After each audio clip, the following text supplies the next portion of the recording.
Hello hello hello, مولوی مطیع سیالوی، کون؟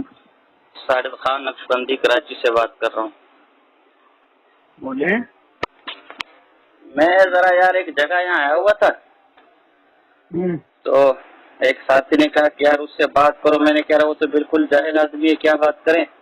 اس سے کہا نہیں کیسے آپ کہہ سکتے ہیں؟ تو میں نے کہا دیکھو ابھی میں اس سے پوچھتا ہوں تو اس کا منہ بالکل بند ہو جائے گا۔ یہ بتاؤ کہ اللہ تعالیٰ کو جو علم غیب ہے یہ علم الغیب مطلق ہے یا مطلق علم غیب ہے؟ پہلے یہ بتا۔ نہیں جو میں نے پوچھا پہلے وہ بتاؤ، پھر اس کو بتانا ہے نا کہ بالکل جاہل ہے۔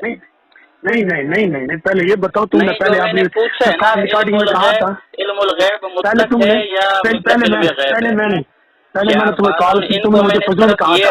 پہلے یہ بتاؤ کہ قاری یہ بتانا تھا کہ یہ آدمی بالکل جاہل ہے تو میری بات چھوڑ دے۔ الحمدللہ میرے پاس کچھ تھا تو تم نے کراچی سے مجھے فون کیا ہے۔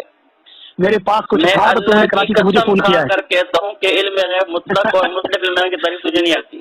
تم نے مجھے فون اس لیے کراچی سے میرے پاس کچھ تھا، میرے پاس کچھ تھا تو تم نے مجھے الحمدللہ فون کیا ہے۔ نقشبندی قانونی صاحب پہلے وضاحت کر دی میرے بھائی کی کردے کہ نہیں بات کرو۔ میں نے کہا بالکل جاہل میرے پاس کرو۔ میرے پاس اتنا لیول تھا، میرے پاس اتنا لیول تھا، میرے پاس اتنا لیول تھا، تم نے مجھے فون کیا ہے۔ تو کیسا جاہل ہے؟ اچھا چلو یہ علم غیب مطلق ہے مطلق علم غیب ہے؟